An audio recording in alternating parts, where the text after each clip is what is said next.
Conspiracy is a word that generates a variety of reactions, from scoffing indifference to intense interest. Mr. William McIlhany is one of those whose intense study has convinced him that most of history's major events were planned in the back room, as the expression goes. In this talk, our speaker will show you that for many years certain persons have diligently worked in secret to bring the world closer to a universal dictatorship by centralizing power into the hands of fewer and fewer people. Mr. McIlhany will demonstrate to you how many of our nation's problems are the direct result of this purposeful conspiracy of men seeking power over all mankind. Mr. McIlhany is still in his 20s, but he has done more digging among the intriguing original records of history's major events than most historians twice his age. In fact, because of his age, he is not handicapped by the acceptable errors that are perpetuated by most establishment historians. In 1973, Mr. McIlhany obtained his bachelor's degree in history from Washington and Lee University in Virginia. He has done research in the British Museum, the National Library of France, and the Library of Congress, and he has authored 2 books. It is our privilege to present to you, in cooperation with the American Opinion Speakers Bureau, a very knowledgeable and articulate scholar who will talk to us about the Great Conspiracy, Mr. William McIlhany. Good evening, ladies and gentlemen. When we begin a discussion on a subject as complex as the idea of conspiracy, it's very important, I think, right at the outset to begin with a very precise and clear definition of what we're talking about. That way we can avoid as much confusion at the first. I believe we should define conspiracy in terms of its essential characteristics. First of all, a conspiracy is a human activity. We don't hear about dogs and cats conspiring. A conspiracy is a human activity involving more than one person, and it differs from other human activities 3 basic ways. First of all, the parties to any and all conspiracies are working toward basically the same or common objectives. Secondly, they're working toward objectives which most of us would agree, by very reasonable standards, are personally harmful, evil, or destructive. And third, they're working toward these objectives without advertising in advance what they're planning to do, or they're working in secret. Now, I think that's really all that is common to all conspiracies we know about in history. There are many things that are not essential to them that make them different, such as we would watch a movie like The Godfather and see members of an Italian-based criminal conspiracy, the Mafia, wearing their black shirts and white ties. We might assume some sort of uniform was necessary for conspirators. It isn't. We might remember that the Communist Party in this country years ago issued membership cards. They still have a street address and a telephone number in New York. But all of those things are clearly optional means and mechanics of conspiracy. They're not really essential to what we mean when we use that word. So all we have to do is recognize in history those characteristics taking place to be sure conspiracy is at work. I think we should note also that the idea of conspiracy assumes basically the same fact of human nature that is assumed by our ideas of morality, namely that all human beings normally possess what we call the faculty of free will, or freedom of choice over their thoughts and actions. Otherwise, it would be very silly to talk about a person being immoral or amoral if there wasn't any chance that they had a choice over their actions. In the same way, a person has the ability to choose to conspire or not to do so, and that's his choice. That's something to keep in mind. Also, please remember that the definition of conspiracy says that the parties to it are advancing basically the same or common objectives. But please notice something very important, and that is that the parties to a conspiracy are not necessarily advancing the same goals and objectives for the same personal reasons or motivations. They may have a whole host of differing motivations. And we see this in a small scale example. A fugitive from justice simply wants to evade the police and stay out of jail. Someone who loves the fugitive, feels sorry for him, will harbor this person in their home for different reasons, but be guilty really to the same criminal conspiracy in the eyes of the law. I had this point that I'm making now driven home to me very strongly when I did the research for my first book, Clandestine. The story of this book was a man named Delmar Dennis, and Delmar was the FBI's most important undercover operative within the White Knights of the Ku Klux Klan of Mississippi between 1964 and 67. That organization, its leaders and members, was probably the most secretive of about 14 violent Klan organizations that existed during those years, and its leaders and members were responsible for quite a number of crimes against black and white Americans in the state, including the famous triple murder of the three civil rights workers Schwerner, Goodman, and Cheney in Philadelphia, Mississippi in 1964. Delmar Dennis was the key FBI undercover operative who brought some of these people to justice for those crimes at a great deal of personal risk and cost to himself. But in addition to bringing these people to justice, in the book I show what he found out about the different motives of the people involved.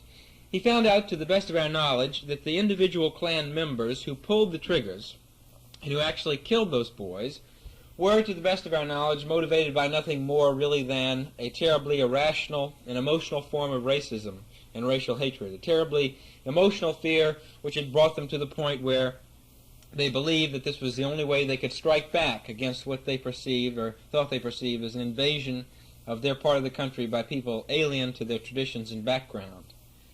But there was an entirely different motive in the mind of the man who ordered the crimes to be carried out. His name was Sam Holloway Bowers, Jr. He was the Imperial Wizard, and he gave the orders. Sam Bowers told a closed-door leadership meeting of his organization, not his members, but the leadership, in the presence of Dennis. He stated that the reason he was ordering all these crimes to be committed in the state of Mississippi against blacks and whites was because he said he wished to create a racial crisis, a situation of racial turmoil and hatred and violence so severe that it would justify the federal government coming into the state and imposing martial law or federal controls over the state of Mississippi as a solution to the problem he and black leaders like him among black people were causing. It's kind of interesting that he admitted this to his leaders. They were amazed. They said, "Where'd you get that idea? How did you come up with that?" And he made the statement in front of Dennis that he had learned of this strategy back in 1947 when he was a student at USC in Los Angeles, when he said he first joined the Communist Party. It was a rather interesting personal admission, and before my book went to press in 1975, I found some remarkably strong corroborating evidence that he was being honest about that source of inspiration. In other words, he was admitting that he was using a totalitarian communist strategy for imposing total control in the government. Well, how do we know it's a communist strategy? At least since the end of World War II, it's been officially stated in print as such. In fact, it was formulated very completely by the Czechoslovakian Communist Party historian Jan Kozak in a book which was published at the end of the war, and the English translation of the Czechoslovakian title reads, "How Parliament Can Play a Revolutionary Part in the Transition to Socialism and the Role of the Popular Masses." This book was reprinted by a committee of Congress in 1962, and then in the form of a book, and not a shot is fired. What I would like to do tonight is talk about this strategy, wherein conspirators, totalitarian conspirators, planned to cause in a country and around the world a whole variety of social and economic problems, to worsen existing problems, cause new ones, so that after these problems have been caused, other conspirators working with them in the government and the governments of these countries would have the excuse to turn around and impose a solution of total control in their hands for the problems they had caused. I think it would be appropriate to begin on the national level with a social problem as an example. Probably the most significant, serious, and obvious social problem in this country for at least a decade or so has been the mushrooming, rapidly accelerating, and now epidemic rate of violent crime and lawlessness across the country. An article like this one from the Los Angeles Herald-Examiner back in November 17th, 1975, told us that at that time crime was already going up at the rate of 19 violent crimes a minute across the country, and in a year's time had taken 20,000 American lives. Since 1968, the average for the crime increase across the country is about 60%. Well, when we sit back and we see this phenomena of a crime increase going up in such enormous proportions, we have to sit back and try to understand why this is taking place. Now, I know when you try to do that, it's very easy to fall prey to a number of instant assumptions, and one of them is quite untrue. I want to caution you against it. I know that after Watergate and the CIA and Burt Lance and all of these things, it's been very difficult for you to avoid this impression, but I'd like to reassure you that not all crimes being committed today are being committed by people who work for the government. Yes, there are some criminals who don't work for the government who are still going out and committing some of the crimes. So the question we would ask ourselves is, if there were people in government who wished to increase the crime rate so they could have excuses to impose controls over us, how might they, indirectly, though predictably, increase the crime rate without going out and committing the new crimes? Well, I think there are a number of programs that are being imposed on us by people in government today. Remember, imposed on us by people in government. They're proposed and offered and pushed by many organizations, such as the American Civil Liberties Union, the subject of my second book, the ACLU on Trial.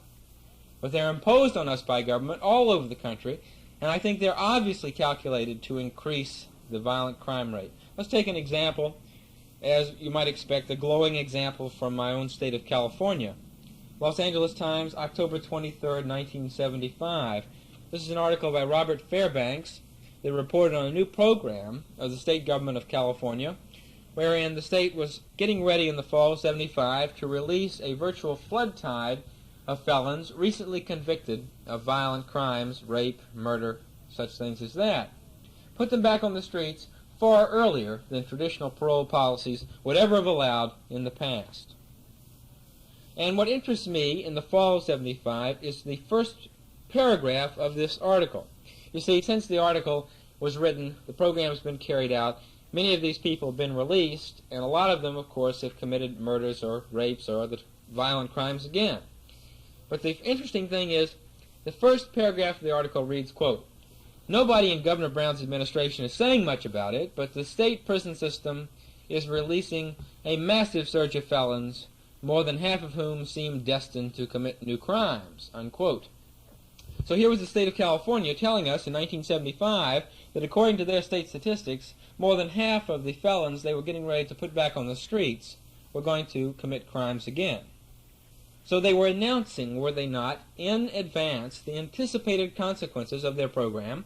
Then they carry out the program, and then we get the results that were announced in advance.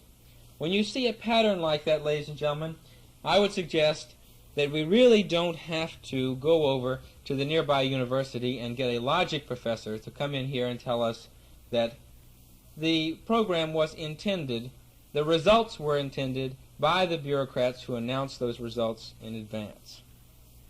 Well, there are other programs too. We have the widespread attack on and attempt to abolish the death penalty in all cases of crimes which inflict commensurate harm on victims. We have all kinds of remedies around today for criminals to get loose. Plea bargaining is one. Plea bargaining, where the criminal, the suspect, pleads guilty to a lesser crime than the one he'd be charged on, pleads guilty, takes a lesser sentence, and he takes this sentence so he won't have to go to trial on the serious charge. In other words, you're going to be charged with murder, you plead guilty to assault, and you get put up for 6 months on assault, and you're back on the street. Well, plea bargaining, if you think about it, not only puts the criminals back on the streets, but it virtually guarantees in advance that a person charged with a criminal offense will not receive justice commensurate to the harm he either did or did not do, whether he is innocent or guilty. Another incredible program across the country today is something called prison reform. And prison reform is doing two things. First of all, it's placing total federal control more and more over all state and local penal institutions. But it's also turning many prisons and correctional facilities in Chicago, California, in North Carolina, Massachusetts, New York, turning these into, quite literally, ladies and gentlemen, luxury resort hotels. Now, I know you haven't been attending these places, so you don't know what I mean. But here's an article from the Oakland Tribune, December 8, 1974, an article about a new correctional facility in San Diego. And this is one of those glorious places that has, the carpeting on the ceiling, closed-circuit videotape players in every corner of the room. In fact, the article begins, the opening sentence is, quote, "They joke about breaking into San Diego's new Metropolitan Correctional Center instead of out," unquote. Yes, in fact, the first inmate of this palace said, quote, "It's fantastic. It's better in here than in the hotels," unquote. I know it's incredible, but of course these are the places that usually break down in turmoil and violence as a result of having no punishment and no control. Well, ladies and gentlemen, we've witnessed this crime rate. Obviously, these government-enforced programs have contributed strongly to the increase in the crime rate. But what interests me even more is to watch what the government has been doing to solve the crime problem that they've been causing and worsening. What are they doing to attack the crime problem? Well, the major federal response that I've noticed is something we began hearing about 1965, when we were being told by the press and by the government that the reason we had this mushrooming crime rate at that time was because our local police just couldn't solve the problem. They were understaffed, underpaid, they lacked sufficient training, resources, and equipment. They couldn't do the job. So to make it possible for them to do the job, it was going to be necessary to provide them with massive amounts of federal aid from Washington to allow them to do the job. Well, this began in 1968 when Congress passed something called the Omnibus Crime Control and Safe Streets Act, which established still another federal executive branch agency called the Law Enforcement Assistance Administration. And LEAA, since 1968, has been funding and financing local police departments and gradually but steadily imposing on them the same kind of federal control and administration of authority over policy planning and personnel procedures that have come to our local schools as the result of federal funding in the busing context. So, in 1968, when this began, members of the John Birch Society, like myself, were very apprehensive on this program because we recognized it for what it was, namely an attempt by the federal government, the people controlling it, to impose centralized total control directly from Washington over local police departments and to create, in effect, what Adolf Hitler found so necessary in Nazi Germany to control the German people, namely a national police force. He didn't call it a national police force because, well, he couldn't speak English, but it was the same program.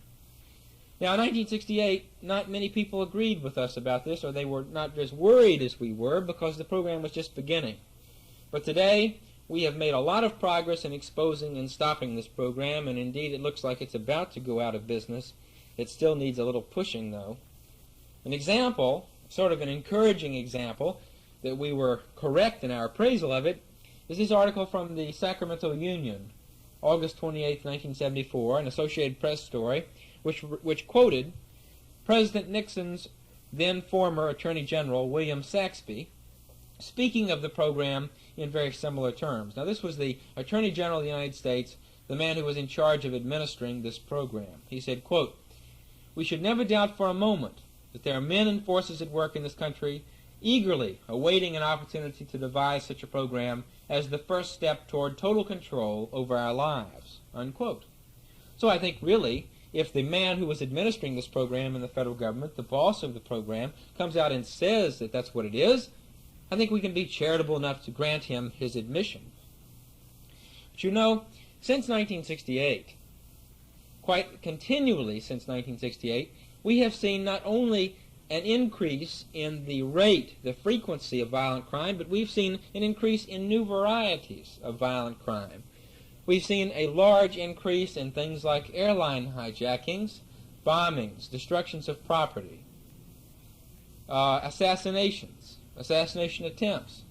In other words, a type of activity that we would usually lump together under one word and call terrorism. Well, I think the news media has done a remarkably good job in at least telling us where a lot of the terrorism has been coming from. I mean, you could have read an article as far back as this one, dated January 31st, 1974, this Associated Press story by William Ryan, which appeared in a Roanoke, Virginia newspaper on that date. And in this article, we were told that all of the international terrorism up until that time was coming from two organizations which controlled the terrorism internationally and synchronized it often to occur at the same time. These organizations were the Communist Tricontinental Apparatus, which functions out of Havana, Cuba, and the much better well-known, much better publicized communist terrorist network, the Palestine Liberation Organization, the PLO. In fact, you could have read an article like this one by Walter Howard in the January 18, 1976 issue of Parade, an article which gave you a beautiful portrait of how these organizations synchronize and control all the terrorism internationally at the top. And according to the St. Anna Register of May 9, 1977, this international terrorist campaign is on the rise all over the world. And it's just as centralized today under communist control as ever before. Well, the news media has told us this, but they haven't told us two other things quite as clearly, and that is, what has the federal government in this country been doing about the terrorist problem and about related crime problems? Well, we should realize that during the closing months of the Ford administration, President Ford's Attorney General, Edward Levy, happened to get involved in defending the Socialist Workers' Party, a violent Trotskyite communist party in this country, one of the branches, American branches of the International Terrorist Network, defending them from national security surveillance activities.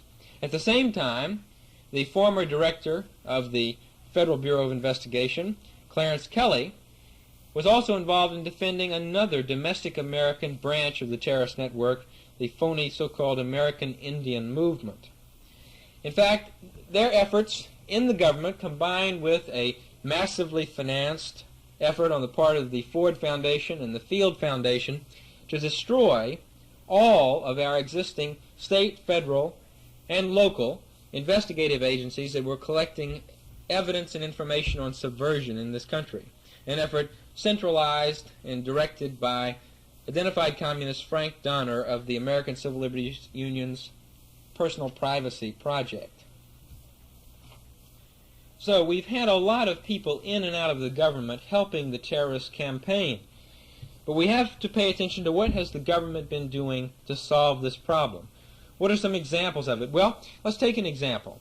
If you remember, after 1968, most of us were very, very leery to take an airplane ride because this international campaign of airline hijacking was underway, largely monopolized by the Palestine Liberation Organization and its affiliates in other countries.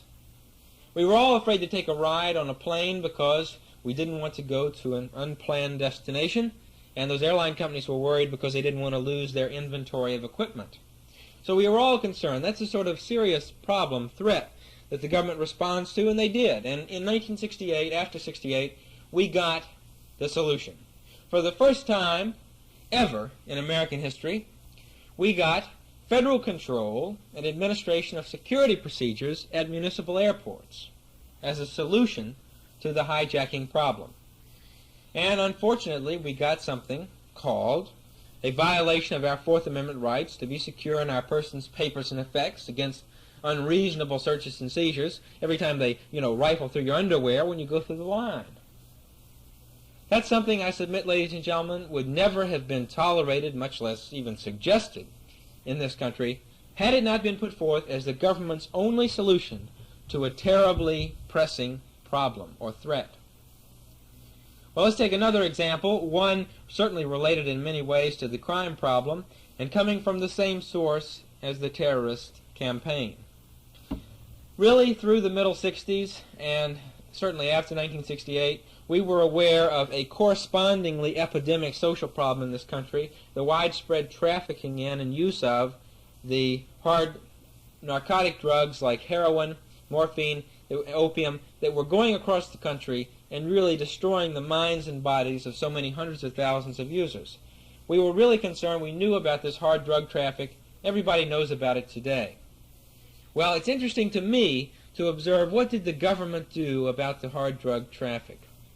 In 1968, with that same Omnibus Crime Control and Safe Streets Act, we got something new in American history. We got something called no-knock provisions, And these no-knock provisions allowed, particularly during the years of the Nixon administration, it's still going on today, but they allowed during the Nixon administration federal police agents or any other federal agents to break into your home in the middle of the night without a search warrant in pursuit of what they might be pleased to call probable cause that you had some illegal commodity or substance in your possession. And you see, a lot of people screamed at this time because, like the searches at the airports, people regarded this as a violation of our Fourth Amendment rights to be secure in our persons, papers, and effects against unreasonable searches and seizures. Well, the government said at the time, well, we understand that, but you know that if we're nice and polite about it, if we knock on the door, they'll have time to get to the toilet and flush the evidence away. So we have to break into the home to solve the drug problem. I don't think I have to comment much on how effectively this has solved the drug problem. But I will say this. There was an interesting number of events going on simultaneously when the Nixon administration was going around breaking into our homes, and frequently even the wrong homes, in the middle of the night to solve the drug problem. At the same time the Nixon administration was doing that, they were trying to reestablish diplomatic relations with, promoting aid and trade to, and pushing the prestige and propaganda of one nation, a nation called Communist China. And Communist China's dictatorial, brutal leadership, the dictators who run Communist China, not the people, just happen to have had over the years, and still do today, a virtual monopoly on the production and distribution of over 80% of the world's hard drugs, opiate derivatives, for subversive importation and profit in the West. Now, I'm very sorry that Walter Cronkite just hasn't had the time to get around to telling you that. You haven't read it in Time or Newsweek. But I will say this, if any of you are interested in having a massive collection of hard documentation on that subject, you might read A.H. Stanton Candlin's incredibly well-documented study, Psychochemical Warfare, and you'll have all the evidence to prove what I just said. Since it has been proven, isn't it interesting that on the one hand we had the Nixon administration breaking into our homes in the middle of the night to solve the drug problem, and on the other hand, here they were encouraging a virtual flood tide of Red Chinese agents to come into our country with sealed pouches under diplomatic immunity that we couldn't open, full of heroin. Kind of interesting combination of events. Well, there are many examples like this. We could talk about many examples of how the government has caused a problem, a violent problem, encouraged a terrorist or crime problem, and then has tried to impose more dictatorial controls as a solution. There are many examples of that, but probably the most obvious one, the most blatant and dangerous one, has been the use of violent crime, assassinations and assassination attempts to justify what is called gun control. I frequently get very, very disappointed when I hear people discussing the issue of gun control, even many people who agree with me that there should be no government gun control laws at all. The reason I'm disappointed is because I often fail to hear them talk about what really is the essential issue involved in gun control. This is something I spent some time on in the opening chapters of my book, The ACLU on Trial. For you see, if you read the Constitution of the United States, if you read some of the writings, better still, of the men who wrote it, like Madison, and if you read these and find out what the words they used at that time meant to them, find out what they meant when they used various words, you will know the following: that our founding fathers agreed that anything you have earned through a free and voluntary exchange with someone else is your property, and you have the consequent natural human right to keep it, own it, use it, and dispose of it as you wish, without exception. And the only time at which government can justly interfere with you and your property is only after you have used it to harm someone else or violate their rights. No exceptions at all. Now, I tried to think about that. I tried to say, maybe, could there be something that our founding fathers didn't even know about in their time which would be an exception to that principle? We know they believed that, and maybe there could be. Maybe our founding fathers would agree that you wouldn't have the right to keep, own, use, and dispose of something you had earned if it was something that automatically, instantly, by itself, with no action of your own, it would harm someone else. Maybe a private collection of rare disease viruses or a private stack of plutonium. I don't know. But the important thing to keep in mind is, if it isn't something like that, and if you've earned it, it's your property to keep, own, use, and dispose of, first, regardless of what it is, regardless, secondly, of what potential or possible use it might or could be put to in the future, and third, regardless of what your neighbors think of you for having it. So you see, the issue of gun control is really like the issue of podium control, book control, or typewriter control. It's property rights. But we have to keep in mind, it comes home much more dearly to us when we remember that second only to the establishment of a national police force, the most basic requirement in history for the building and maintenance of a fascist police state has only been one thing, and that's been a monopoly control over all weapons by those who control the state. There's never been a more basic requirement.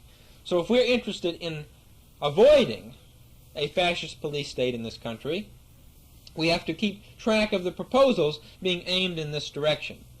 Of course, about the time President Nixon was going into office in 1969, there was a proposal made to him by one of these presidential commissions, this one headed by Milton Eisenhower.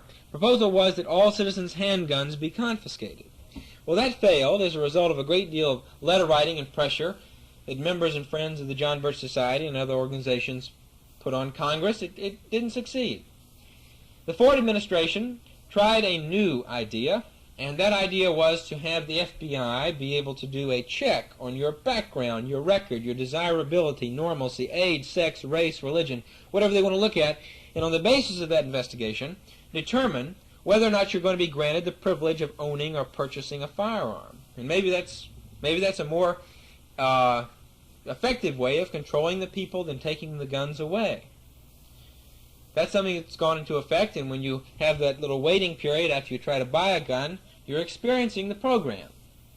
However, all of these proposals really do pale in significance, as far as I'm concerned, to the ultimate proposal. And although this has been largely stalled, I thought that perhaps some of you might not have heard of it, and you wouldn't believe me unless I brought along this article from the Boston Globe, September 15, 1975, to tell you about one massive piece of legislation. It's called Senate Bill 1. Senate Bill 1 has been in the last 2 years of Congress, has failed to pass, but it's one proposed piece of legislation introduced in the Senate, and it's over 700 pages long in small Bible-sized print. So you can understand that like yourselves, these poor congressmen, with all of the work they have to do, the committee meetings, Elizabeth Ray, they haven't had a chance to read this bill. It's so long. So I want to point out something in the bill which was most objectionable.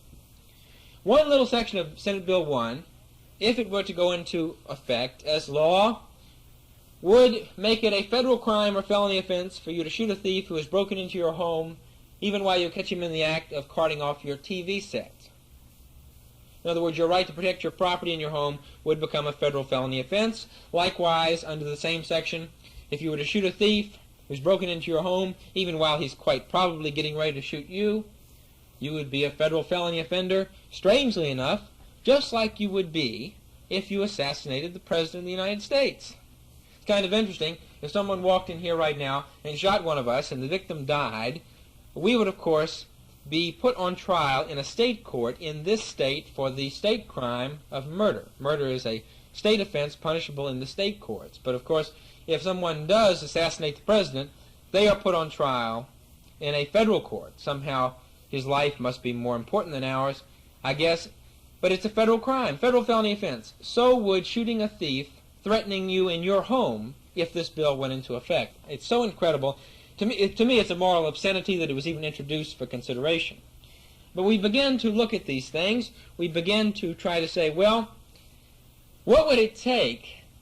What would it take for the federal government to be able to impose these kind of controls that they have failed thus far to be able to impose on us? What would be required? Well, I would say that if the violence, the crime, the turmoil was the excuse for these controls in the first place, then perhaps a great deal more violence and turmoil and chaos, if it could be engineered, if it could be brought about, This would perhaps make many Americans be willing to accept these controls to restore law and order. Now, I believe, ladies and gentlemen, that there's a program underway in our government to bring this about. And we would group all of the examples together and call it the federal government's long-term, continual, and determined effort to destroy the American economy.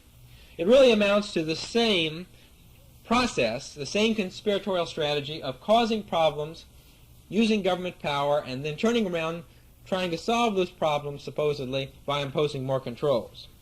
In a country like the United States, the economic problems are caused for a nation initially when, like in this country in 1913, the government is able to impose a central control over the issuance of money and credit in circulation. In 1913, Congress created a federal monopoly corporation to do this, called the Federal Reserve System. And since then, the Federal Reserve System has been increasing the money supply and the amount of credit available through the nation's banks.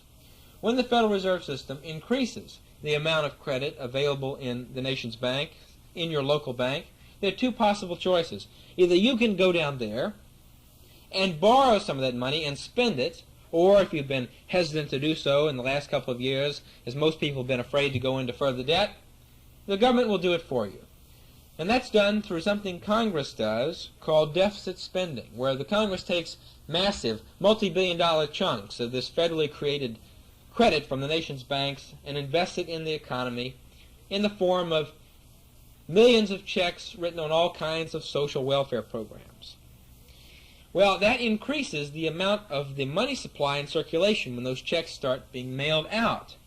It increases the money supply, and the result is obvious. Just like in a small-scale auction, each new dollar bill or unit of currency that the government has created and injected into the economy bids less influentially in the market against a smaller or less rapidly increasing supply of goods and services that we buy with those dollars. So just like in a small-scale auction, the price of all the existing goods and services has to increase, has to go up to absorb all of this new purchasing power that's being bid against it. And that's called inflation. Only government can initiate the process. And in fact, when we talk about conspiracy in government, we talk about the fact the government admits they're causing this problem.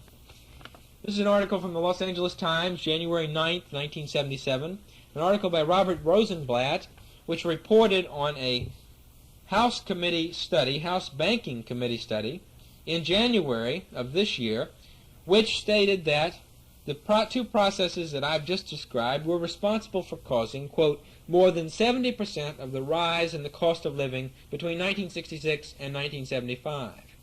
So the government is admitting that they're causing the inflation problem. In fact, we've reached the point where today we have 80 million Americans who are mainly dependent on receiving government checks. Who's paying for that? Well, we have about 71 million private workers doing the producing to take care of the other 80 million who are dependent. That means, if you recall reading Frederick Bastiat's The Law, that our government's legal plunder has taken place. It's gone so far that we now have gone past the halfway point. If you read his book, you see why the inevitable result of that is a collapse of the economy and tyranny as a solution. I don't know, maybe it's because this inflation problem is a result of, a mistake on my part, but it's kind of strange, you know. I keep going to the store each week and buying food or buying something, and for some reason the price doesn't seem to be going up 5 to 6% each year like the government says it's going up. It seems to be going up 20 or 30% each year, the prices of things I regularly buy.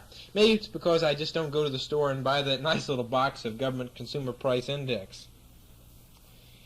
But you know, when we begin to complain about these problems, the government turns around and says, oh, we have this terrible increase in prices and wages, we have to have a solution, and the solution has always been one thing: wage and price controls. Wage and price controls under Richard Nixon, and the ones that Jimmy Carter will be proposing and trying to impose on us very soon in the future, you can watch for them, Wage and price controls have always had a predictable result, and we can't predict it on the basis of being psychic. We can predict it only on the basis of a fact of human nature of all businessmen. I know that the TV and Ralph Nader have tried to give you a different impression, but I'd like to reassure you that the vast majority, if not all, businessmen are out there today in the market. They're not trying to cut their own throats. So, when the government, through wage and price controls, makes it impossible, makes it illegal for them to pass on the increasing costs to their customers, rather than to cut their own throats, they simply stop producing and offering for sale some of the more marginal or less profitable goods and services they were offering earlier. And rather amazingly, almost magically, that results in an absence of some of those products from the stores. Well, we want those products, we can't get them, we complain.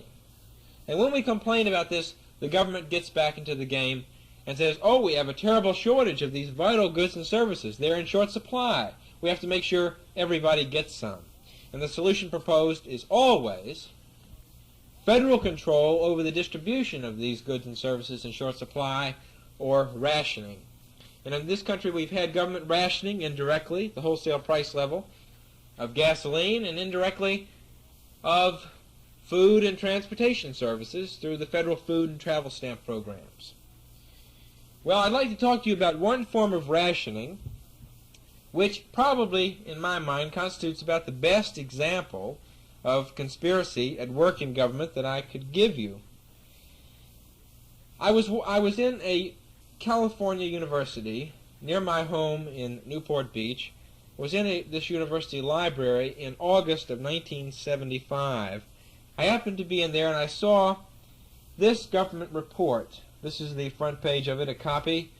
It's a report of the Congressional Committee on Government Operations dated July 25th, 1975. And you can see the front page is not very attractive. You're wondering why I picked it up and read it. It's because of the title. The title struck me because it was most impressive. The title reads, Federal Preparedness to Deal with the Natural Gas Shortage Emergency This Coming Winter. Well, here, it was 80 degrees outside where I was at the time. I didn't know anything about the natural gas shortage emergency this coming winter, so I read the report.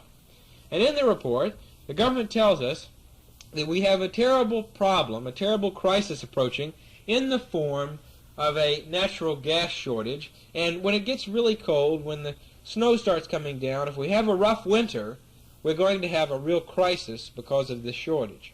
Well, apparently it didn't snow enough in the election year of 1976 to constitute the crisis, but it sure did last winter. So I want to point out a couple of things that I read in this report in August of 75. First of all, they say in here that they've caused the problem. They say the government has caused this shortage of natural gas through federal price controls of natural gas. That certainly isn't surprising. They admit that they've caused the problem, but they say that the solution to this problem must be rationing, or federal distribution of the natural gas to our homes and businesses. They say in the summer of 1975 that they can't ration natural gas, even if they have the authority to do so, because the then existing federal maze of bureaucratic agencies, about 60 of them, that were controlling energy resources at the time, they were too complex, uncoordinated, they couldn't even get together on their policies. So, the immediate priority would be, in order to ration natural gas, to place this nationalized control system on the American people, the first priority would be to reorganize the executive branch. That's in this report. I was amazed to read this later because at this time in the summer of 75, I didn't know anything about this barefoot hayseed boy walking out of the backwoods of Georgia with a sack of peanuts over his back. I didn't know anything about Jimmy Carter at that time. And yet his whole program for reorganizing the executive branch is in this report. Furthermore, they say in there that even after they reorganize the executive branch, and even after they create the Carter Department of Energy and impose controls through it, that's still not going to solve the problem. Just rationing the natural gas won't do it. Because they say in here that the real problem is you and me. We're the problem because we dirty, grubby consumers are just not going to cooperate with the real solution to the problem. We're not going to lovingly eagerly, earnestly engage in the solution of conservation of natural gas. Because, as we all know, in parts of the North and the Midwest, when it gets cold, it really gets cold. And the government knows you're not going to conserve. You're not going to get on the TV with a sweater. You are going to keep using that natural gas just like you've always used it before.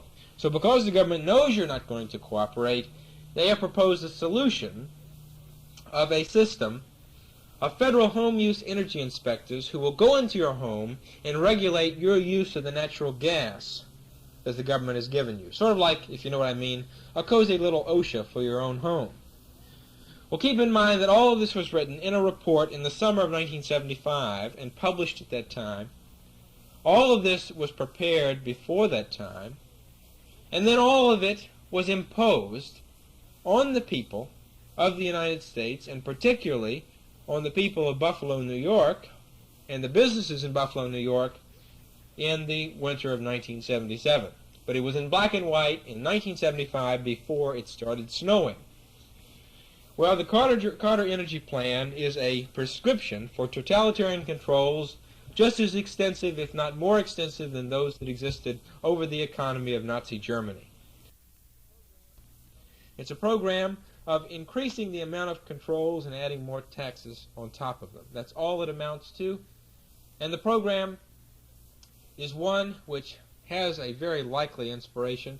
It was drawn up almost entirely by S. David Freeman, who was paid $4 million by the Ford Foundation a couple of years ago to produce a report which was advocating ultimate nationalization of all energy resources and nationalization in the economy to solve the problem. This is where Carter's energy program came from.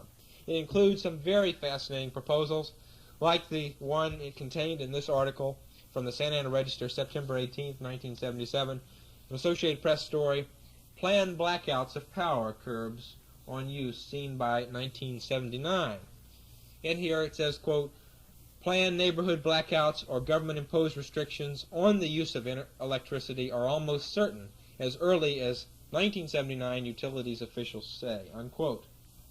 Well, the result of this would be chaos. The result of this would be a tremendous amount of violence. You can imagine if the government periodically turned the lights out on your city, deprived you of electricity, well, the criminals would just take over. Well, the federal government is determined to institute this sort of thing on a trial experimental basis.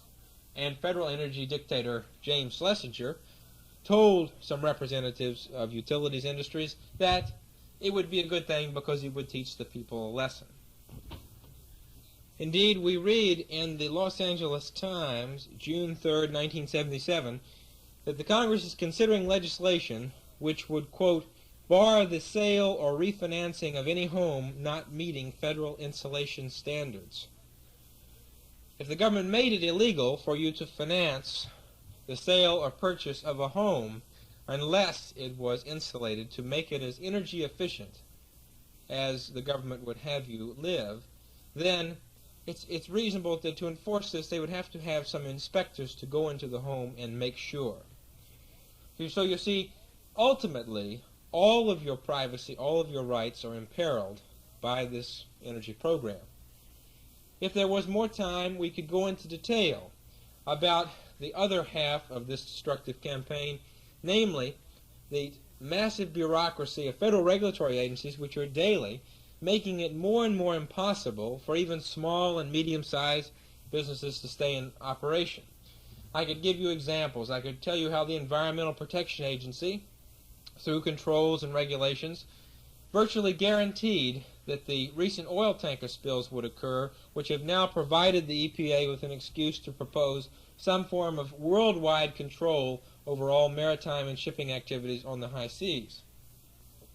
This is an interesting article from October 1976 from the Santa Ana Register, an article which told us back in October of 76 that the EPA emissions requirements for 1978 model cars are, quote, so close to zero emissions that our present catalytic converter systems can't meet them, unquote, according to automobile manufacturers.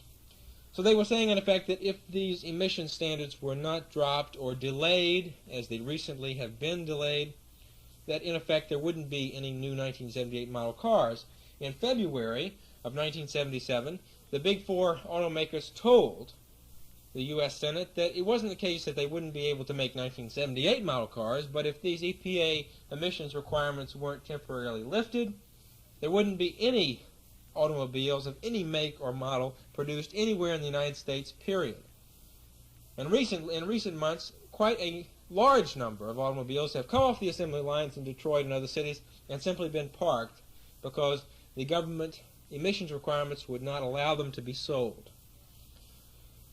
There are innumerable ways in which a number of agencies, the Interstate Commerce Commission, Civil Aeronautics Board, the Federal Power Commission, all of these agencies are working together through controls and regulations to cause more and more of the energy crisis as the Environmental Protection Agency and other agencies prevent free enterprise from solving the energy problem by making new supplies of energy resources and indeed new energy resources available to meet the needs of the consumers. One massive economic threat that we're facing is something that Jimmy Carter has promised he wants to impose on us. It's been temporarily delayed because it's been effectively resisted, but it's still on the back burner. You can expect to see it. It's something called national health insurance.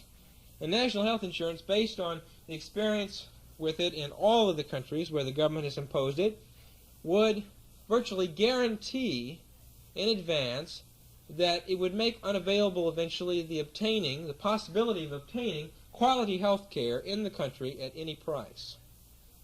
In addition to that, it's estimated that national health insurance would cost, initially, just for openers, $100 billion. That's about 1/5 of the total projected budget for this coming year, 1/5 of that budget for just one program. Well, what can we expect from the Carter administration? How can we expect the Carter administration to come up with a solution? You remember Jimmy Carter was talking during the campaign about reducing the size of the executive branch, reorganizing it. Apparently he'd read that House report on natural gas problems. Jimmy Carter was going to trim the executive branch, reduce it down, make it less expensive and less cumbersome.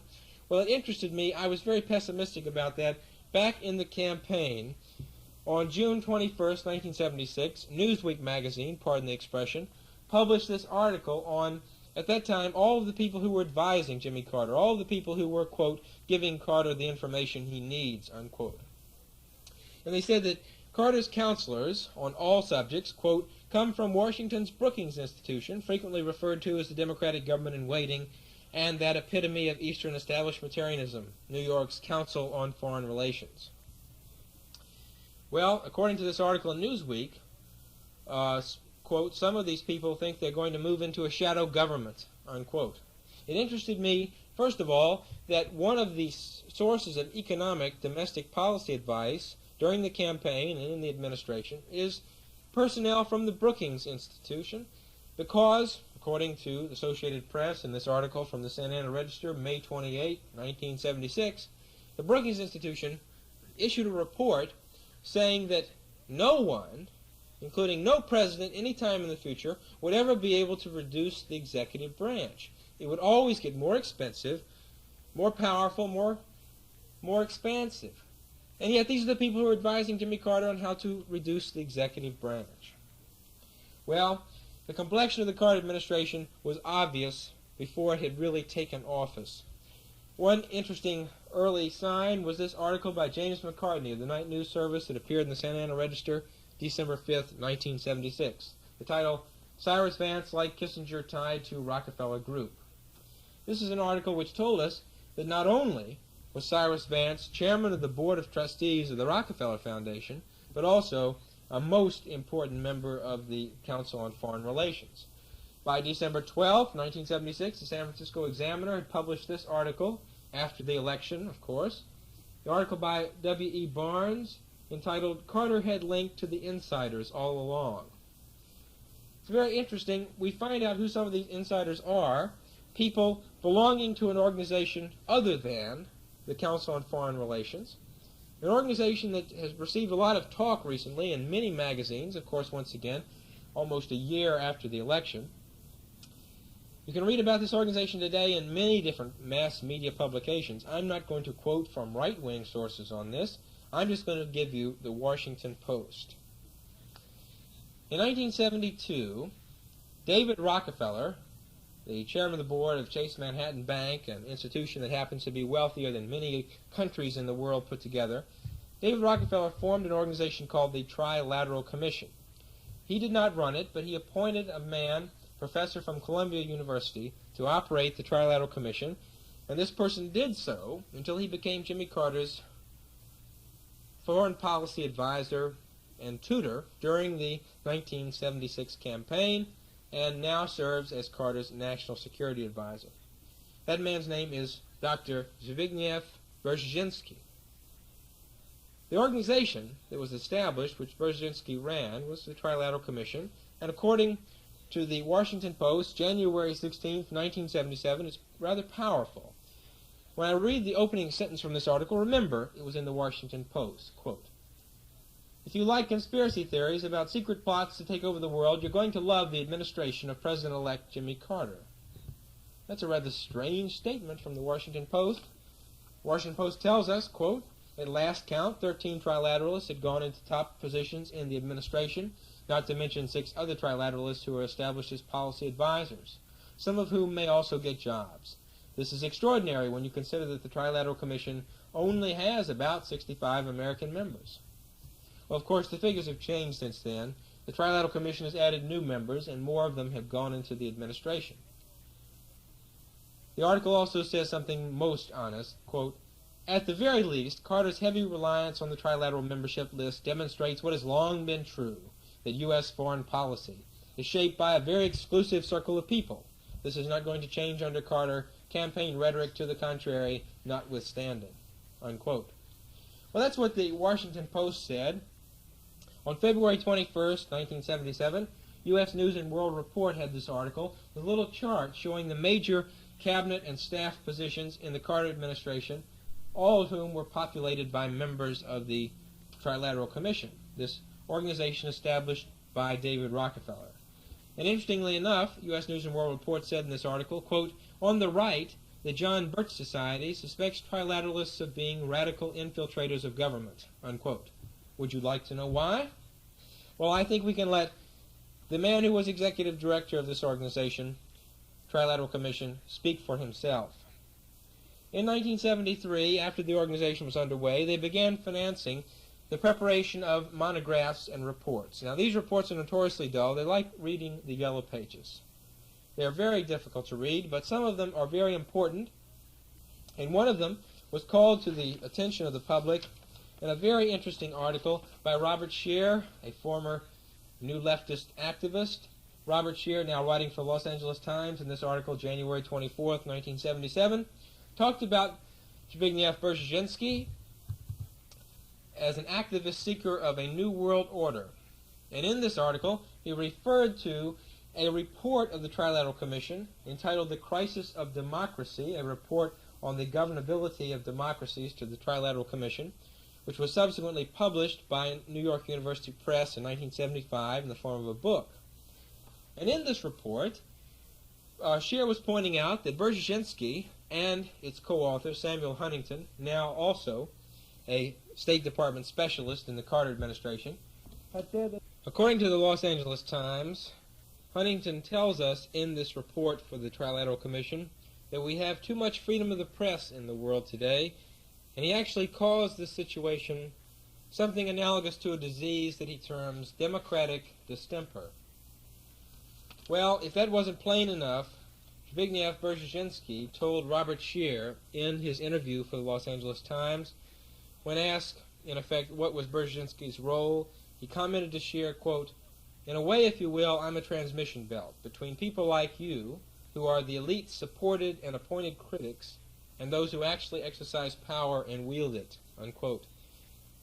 That must have amazed the reporter, because he was saying, in effect, that he was a representative, a source of information, from the people really controlling this country at the top and those who were allowed to criticize it. Well, getting information like this, seeing examples like this, sort of suggests the obvious conclusion that I seem to be arguing, namely that there are people in our government who are actively trying to impose a totalitarian rule over us.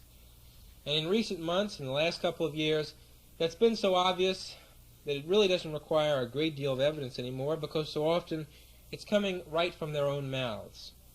This is an article from the Los Angeles Times, October 23rd, 1975, an article which reported on a speech given that day by convicted Watergator Jeb Stuart Magruder.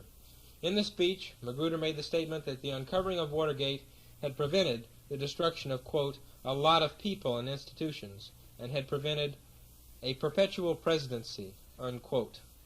Well, in my mind at least, the idea of a perpetual presidency translates into something like an oligarchy, a dictatorship, or a monarchy. I think we all remember at the time who wanted to be king. Another example of such an admission coming from the government is this United Press International story, Dateline, September 30th, 1975, carried October 15th in the Review of the News. I'm just going to read the story to you. Senator Barry Goldwater, parenthetically, I believe at one time he was rumored to have been a conservative, Senator Barry Goldwater declares that Soviet spies have infiltrated every major industry and business in the United States, as well as congressional committees and, quote, 7 to 9, unquote, Senate offices. In an interview on public television, Goldwater says that he does not know why anyone should be shocked at this, because red, quote, spying in this country is so fantastically larger than what we do that there's no way to talk about it, unquote. He says he got the information about infiltration of Senate offices from Vice President Rockefeller, whose CIA commission uncovered this fact but did not include it in its final report. Goldwater says that he asked Rockefeller later why the information was not in the commission report and was told by the vice president, quote, I could only print what I was allowed to print, unquote. Ladies and gentlemen, a very reasonable question could be in your minds at this point. If it doesn't bother you, you might pay attention to it because someone else will probably ask this of you. Namely, when you read a book like Gary Allen's None Dare Call It Conspiracy or his follow-up book, The Rockefeller File, and you see the extent to which people like David and Nelson Rockefeller have spent their adult careers advancing a totalitarian dictatorial strategy, in fact, the conspiratorial strategy we're talking about, you begin to wonder, why would these people be interested in promoting a collectivist dictatorship when their family's entire banking and oil empire has grown up in and was really made possible only by the only economic system and political system that could ever, by any means, accumulate such tremendous wealth. Basically, at least what was originally a free enterprise, laissez-faire economy. Well, it's kind of hard to understand. Why would they be interested in effect, cutting their own throats? Wouldn't it be in their long-term worst interest to be promoting this? Well, you see, there's another way of looking at it. It's like imagining a banker or the president of a local savings and loan making a loan for the purchase of a home to someone who is not at all credit-worthy, to someone who has no collateral and no income. You wouldn't believe that a person would do that, would be foolish enough to lend money to someone like that. But if he did, and the person didn't pay off, obviously couldn't pay off, the property would be repossessed. Maybe it's possible that a situation like that would take place in anticipation of default. Perhaps the banker making the foolish loan was really interested in just getting control of the property all along and was willing to risk the loss of his or his company's money toward that end. Well, it's possible that the Rockefellers have been willing to risk the destruction of a great deal of the economic assets that they have accumulated by promoting government control over them because they hope eventually to be part of a small group of people who will succeed in foreclosing on us. Ladies and gentlemen, given sufficient time, I could go into some detail about the way in which this strategy has been worked on the international level in this century. I'd like to briefly outline how the same conspiratorial strategy works on that level and give you some major examples. When we talk about a conspiratorial strategy on the world scale to cause problems that would justify the imposition of a world government or total control worldwide as a solution, we have to begin by figuring out what are some problems or crises that are severe enough, universal enough to be felt by or to affect everyone on Earth at the same time.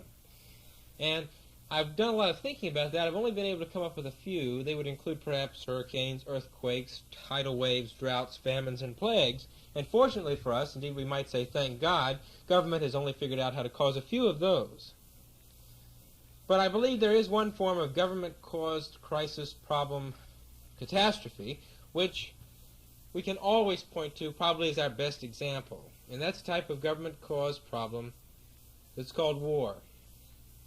Indeed, if we do some thinking, if we read a logic book after we finish college these days, we find out that we can unlearn something that was taught to us in college. It's very false. We realize all of a sudden that there never has been a case in all of human history that we know of a war that was entered into by a people, a nation, a society, a culture that arose spontaneously, united as one, and put itself joyously into war.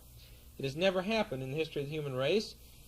Always and everywhere, nations, peoples, societies, cultures have been put into wars by people who formally or informally held governmental power or authority over them. So war would be our best example. In approaching this subject, I might say that there's a great deal of high-quality primary source documentation that shows that in this century, for at least 10 years prior to 1914, there were individuals in control of the American and European governments who had as their goal a world government, some form of powerful structure that would be sufficiently powerful to be able to outlaw all wars in the future. Now, although we know that they wrote about this considerably before 1914, you can understand it was difficult to get the people in their various countries interested in this goal when there had never been a world war that anybody was worried about having happen again. So it was necessary to produce the crisis, the problem, before they could sell the solution. So for about 10 years, up to 1914, individuals in control primarily of the British and French governments contrived to produce a series of diplomatic crises, ruptures, and clashes that would be sufficiently severe to justify a European war in 1914 that was otherwise quite arbitrary, unnecessary, and totally avoidable. By 1919, the war was over, and they tried to trot out a solution in the form of a world government, a structure they called the League of Nations. But it was a miserable failure in that year because, believe it or not, the United States Senate refused to have us surrender sovereignty and join this embryonic world government. But already by that year, 1919, the individuals who were in control of these governments, including ours, had come up with a strategy to accomplish their goals. And that strategy, in 1919, had taken the form of establishing an organization in Paris called the Council on Foreign Relations. That's the one that Newsweek magazine told us controls Jimmy Carter. Council on Foreign Relations was established, quite frankly, to promote the goal of a world government throughout business, governmental, educational, and other prestigious circles. It was organized in 1919 to promote that goal, but already, 2 years earlier, individuals who would associate with each other in the Council on Foreign Relations had accomplished two things. First of all, in 1917, they had gotten America into World War I, as I said, pushed us in the war through a contrived strategy to get the Germans to attack the ship Lusitania and give the Wilson administration an excuse to put us into war. The man most responsible for that was the person who controlled Woodrow Wilson's administration. We might even call him Woodrow Wilson's Henry Kissinger, Colonel Edward Mandell House. And it was Colonel House who 2 years later, in 1919, formed the Council on Foreign Relations and provided it with leadership. But also in 1917, individuals in control of the American government at that time and operating the Morgan Rockefeller network of Wall Street banks got together and they planned, programmed, arranged for, financed, and guaranteed the success of something that's come to be called the Bolshevik Revolution, which was actually a criminal siege of power, a coup d'etat in one city in Russia, Petrograd, in the fall of 1917. What I've just said about that was a matter of conjecture and speculation up until 1974, but no longer, because Anthony Sutton, former researcher at the Hoover Institute at Stanford University, published this book, Wall Street and the Bolshevik Revolution, and he doesn't just give you his opinions in here or quote from other sources, he reproduces verbatim the National Archives documents that prove exactly what I've just said. Well, since we know that's true, we realize that although the League of Nations failed in 1919, there was another agency established for these millionaire socialist totalitarian conspirators to impose control over us. In other words, if you were interested in this and you were very wealthy and you wanted to continue going to your cocktail parties and having a good time, but see this goal of world power achieved, you might not want to get involved in the messy details of killing many people and subjugating power over them. It would be much better to, in effect, create a criminal totalitarian gang like world communism, put it in power in Russia, give it a geographic base, and let it work, in effect, as an agency for the collection of power you wanted. This is, in effect, what communism has been for the conspirators at the top since 1917. The trouble has been they haven't been able to depend on communism to operate on its own steam. For you see, since 1917, the Soviet Union has been a stagnant, unproductive, collectivist economy. Those words are virtually synonymous. And because of that, they haven't been able to feed their people. They haven't been able to provide themselves with the industrial and economic power to operate a machine of conquest with. So somebody else had to pay for it, and we are those people. The same researcher from Hoover Institute at Stanford, Dr. Anthony Sutton, wrote another series of books published between 1968 and 1973 entitled Western Technology and Soviet Economic Development, covering the years 1917 to 1965.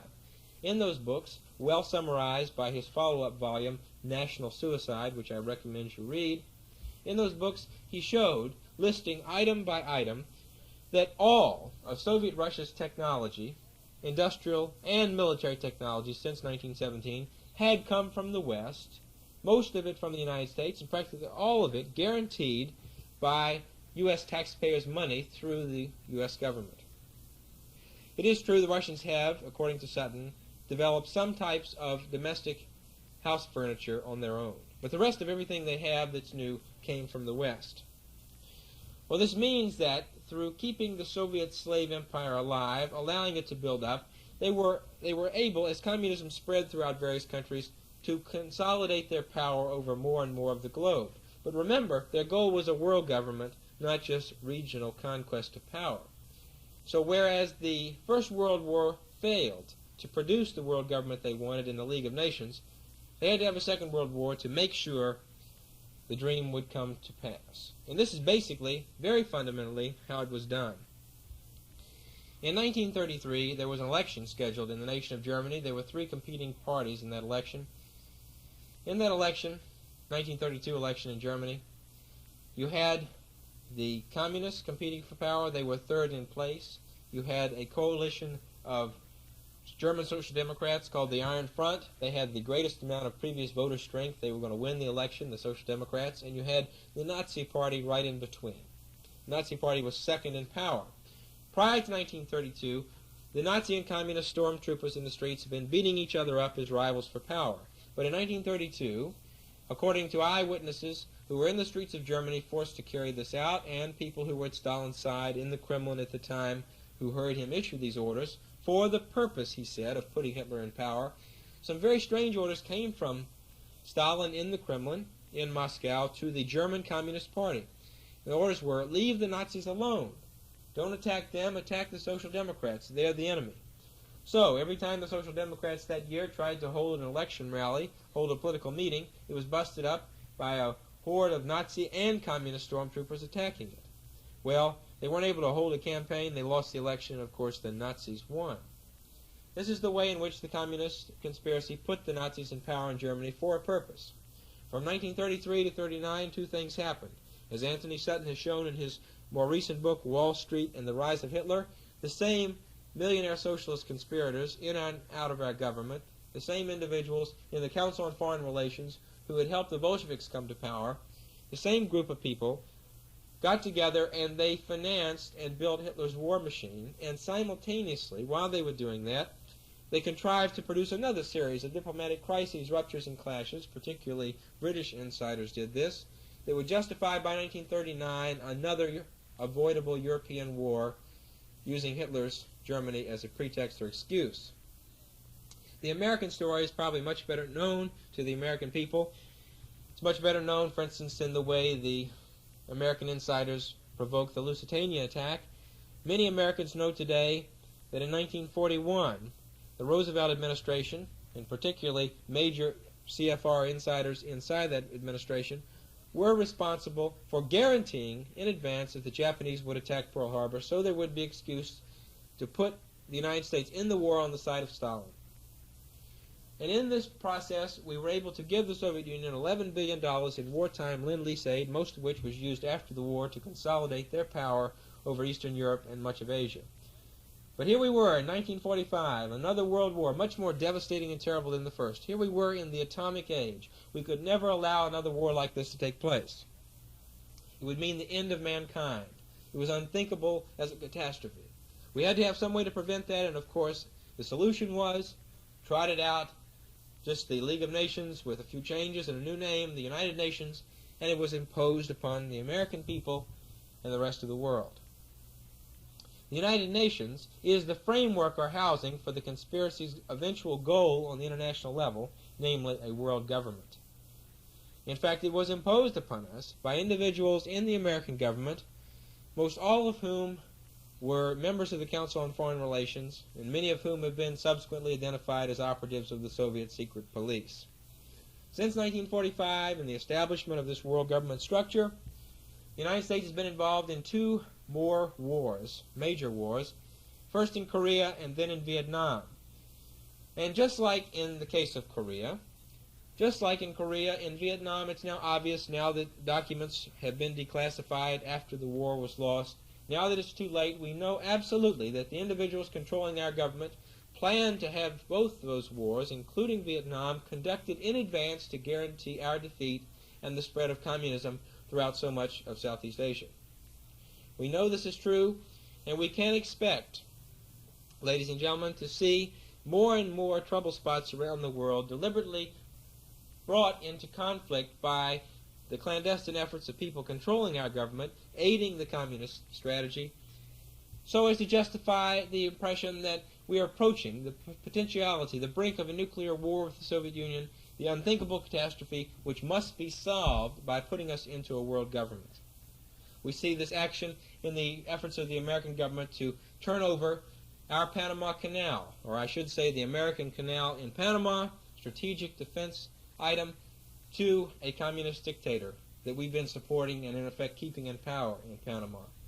We see this in the Middle East, where our government has deliberately, always, consistently promoted the communist consolidation of power in that area and the conflict in that area that could at any time be used to justify a world government to save us from the brink of war. We also have in southern Africa the attack on the last bastions of anti-communist resistance on that continent.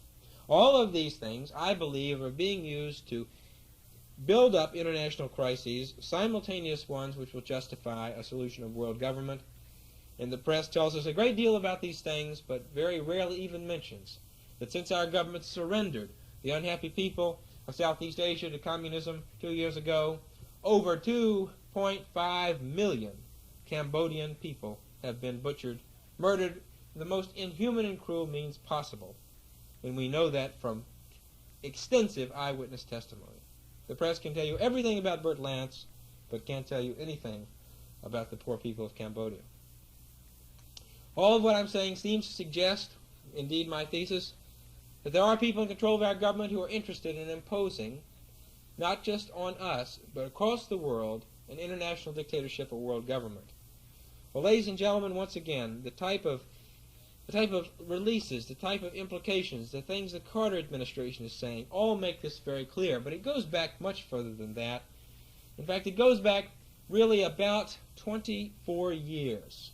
Just to give you one example of an obvious admission, 24 years ago, the House of Representatives, one committee of Congress, was investigating the tax-exempt foundations, the big ones like Ford, Rockefeller, and Carnegie, because they've been taking big, multiple million-dollar chunks of profit from American capitalist enterprises and turning them over to all kinds of left-wing and pro-communist causes, and of course tax-free.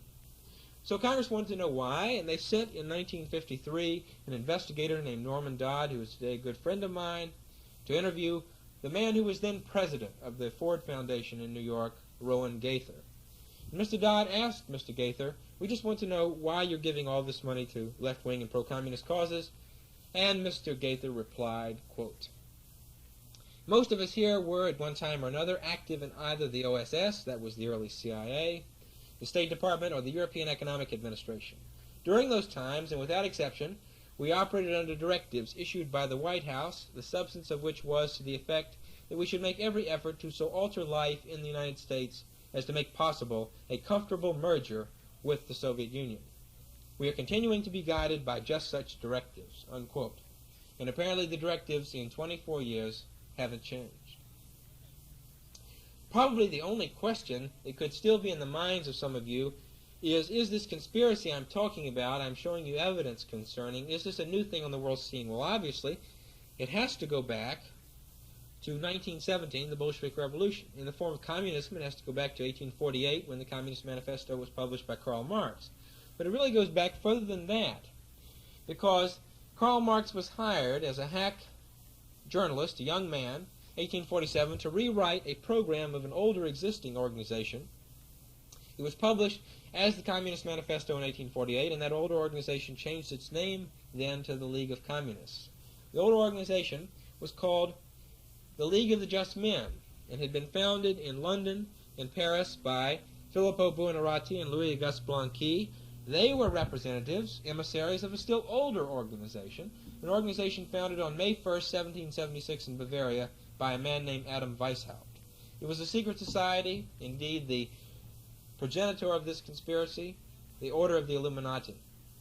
And this organization, founded on May 1st, 1776, 201 years ago, the goal of the organization was destroy all then existing religious institutions, all religions, regardless of their faith, destroy them all, destroy all then existing political and governmental systems, regardless of their form, and out of the universal chaos that you produce, the individual conspirators in this secret society hoped, eventually out of that chaos that they would bring, they hoped to establish a solution to the problem they caused, some sort of international world order. They called it a new world order. They called it a universal republic. It was a world government.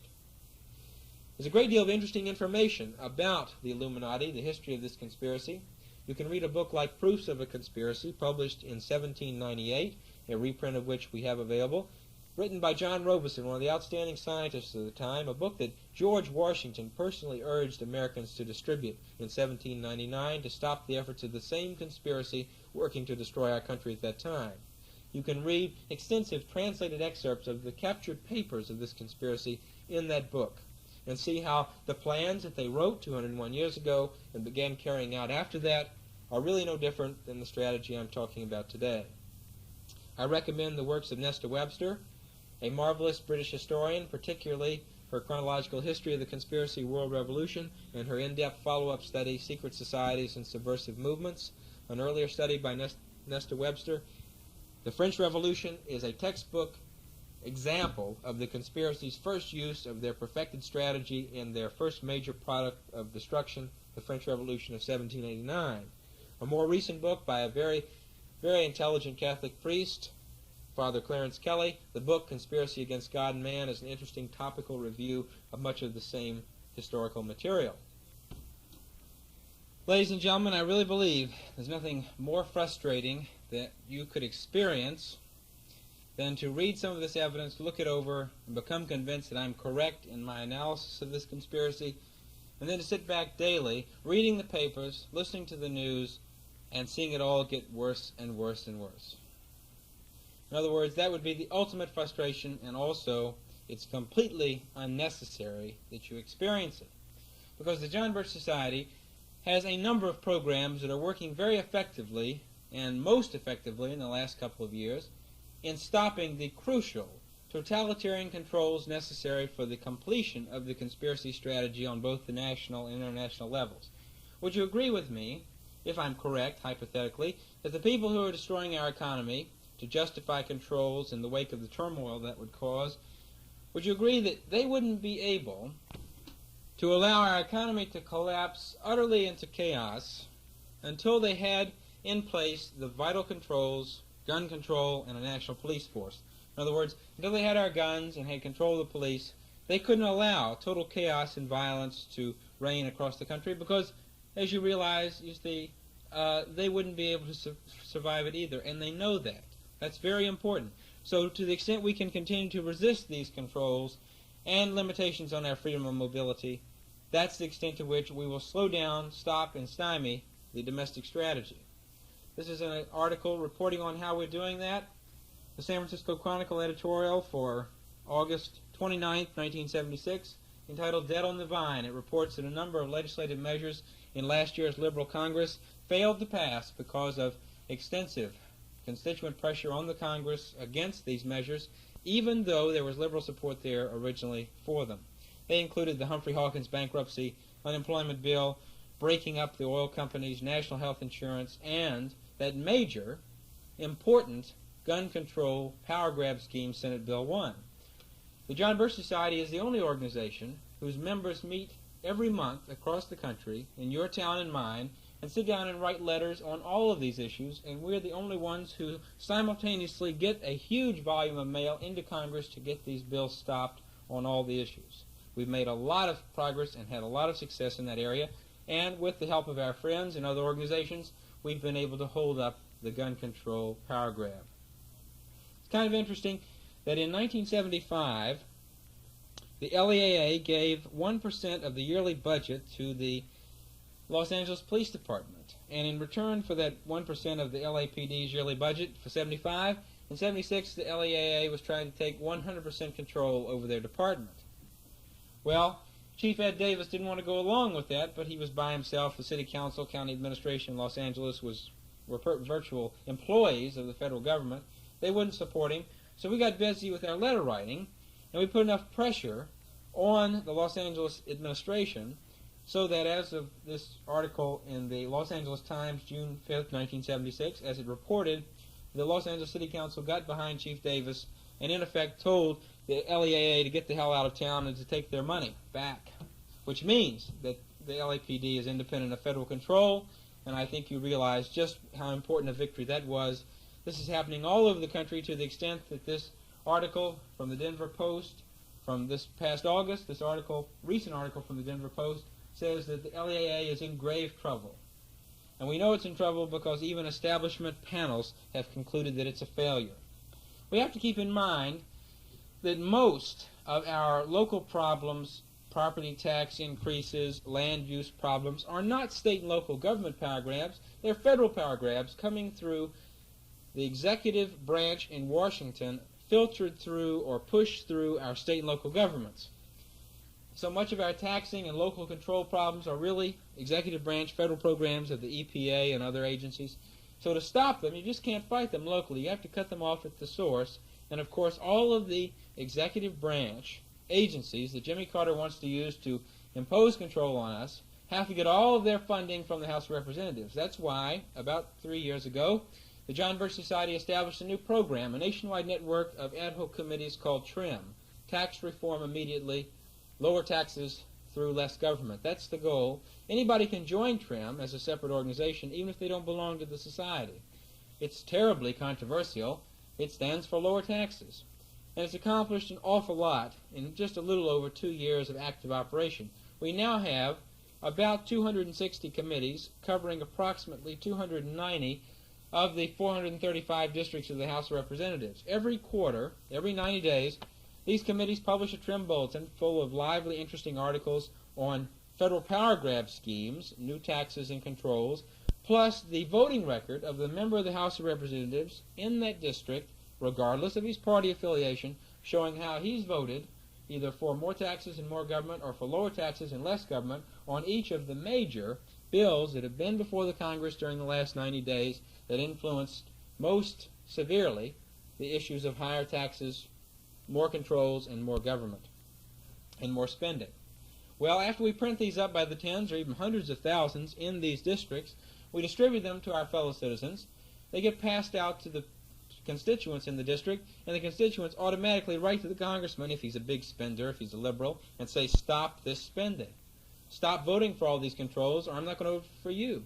And the volume of mail the Trim Bulletin has distributed has really scared some of these leftists and collectivists in the Congress, scared them into apologizing for and often changing their voting records over to the direction of lower taxes and less government. The success stories are amazing.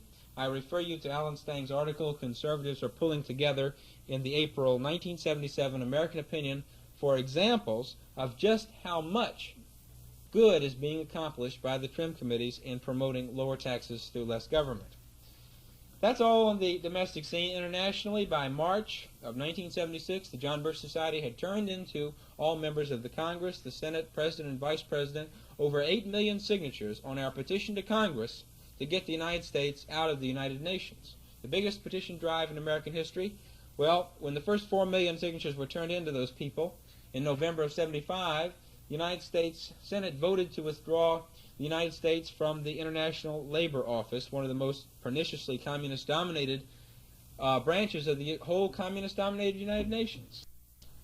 And also, we heard longtime UN supporters in the Congress say that we're just going to have to reconsider our relationship with the UN and possibly withdraw from it. There's been a lot of talk about that in Congress, a lot of pressure for that. We think it'll be successful in doing so. We will succeed in setting back 50 years of accumulated strategy on the part of the conspiracy. So what all this means is that if you're sincere and serious about wanting to see yourself part of an effective working solution, a moral and proper solution to the threat of this conspiracy against your future and your family, if you really mean business about that and you want to see yourself effective right in this town in the next 30 to 60 days, being effective and seeing yourself accomplishing something, no longer frustrated and discouraged about it, then I'm saying to you, I've shown you the evidence which you can examine for yourself that indicates that you really have no other alternative, and indeed, if you're sincere and serious about it, we might say you have a moral obligation to become active as a member of the John Birch Society and to do it now. Thank you so much.